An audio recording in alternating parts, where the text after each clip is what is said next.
If I haven't blown my head off, if I haven't killed myself in 5 years, you know, I'd like to have my doctorate. I'd like to be working with other veterans that have gone through things that I've gone through.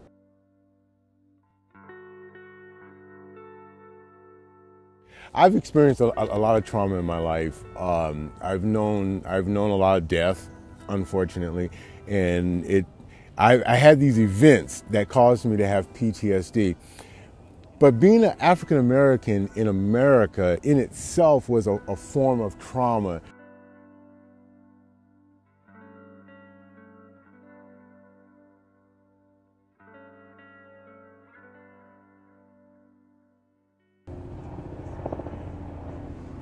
The first time I personally knew racism,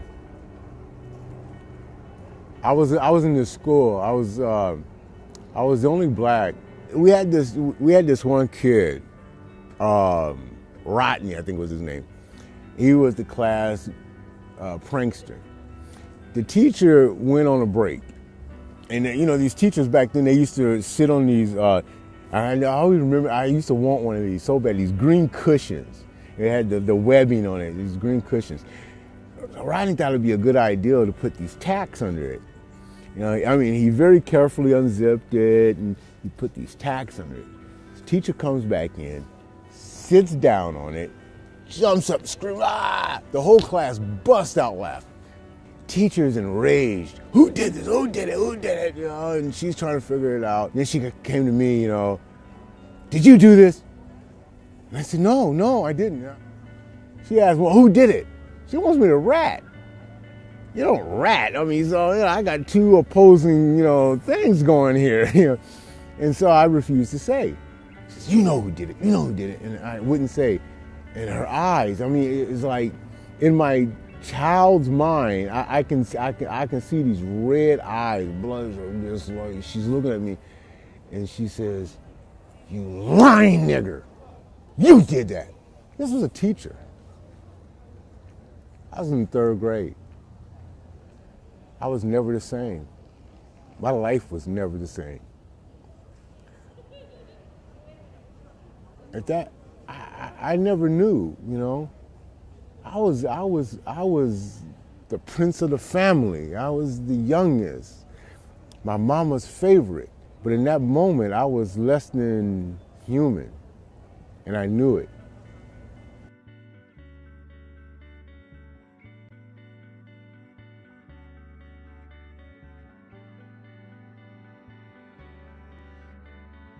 I never, not for a second, lose sight of the fact that I'm a black man. Never. It's always with me. Every moment, every waking moment, I'm aware that I'm a black guy. I'm talking to you right now. I'm a black guy talking to a white man who has a PhD, and he got a camera in my face, and he's looking for a story. I'm a black guy. I'm not just a man sitting here. I'm not just a man that's trying to get an education. I'm a black man trying to get an education. Where's on you? Where's on you? I was on an aircraft carrier, USS Constellation, CV-64. I loved it. It was great. I was lying at attention. I was the only one in the brig at the time, and this Marine guard, he came in there, and with the 9mm gun, shoved it in my mouth, and told me it was time. He proceeded to rape me, and for the next 50 so days, he raped me every day. He'd beat me up. He'd rape me.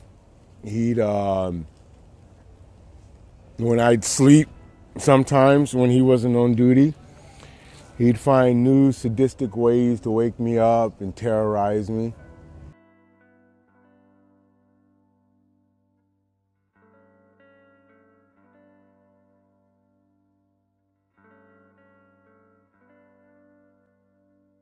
I could be talking to a person, and depending on what that person's affect is, like I could see that guy, I could see that teacher, and they're there. They're just sitting right there in front of me. And it's like you get this tunnel vision. Everything around you just kind of blurs, and you're transported back in time, back in space, and you're back in that moment. You're that child that was violated. You're that young man that was violated again, and your whole body feels it. The pain, the fear, the sweats, the nervousness, the terror. It's all right there, and the person in front of you is now this other person.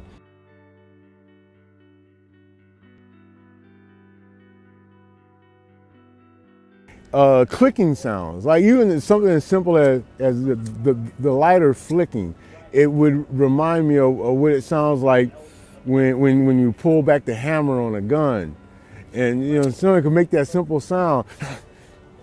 Like, what the hell, what was that? I feel things a lot.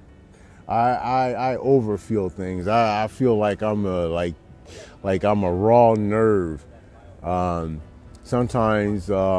And it's destroyed many relationships. I've been married twice. Don't have the best relationship with my kids.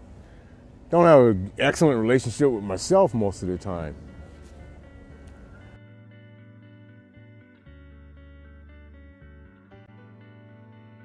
When I would do job interviews and meetings and things like this, I'd have to scout out the places. I'd have to find out where it's going to be, what the room looks like, what the seating arrangements were going to be.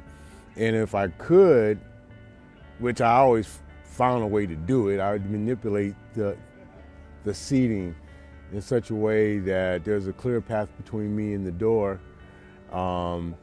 with no one or nothing in between me and the door. That goes back to when I was in the brig.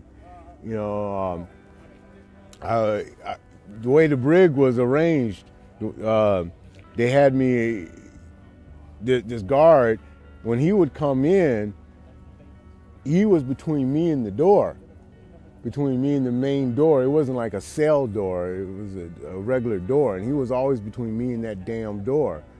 And I guess I always had the thought that if I could have run out that door, maybe I could have escaped.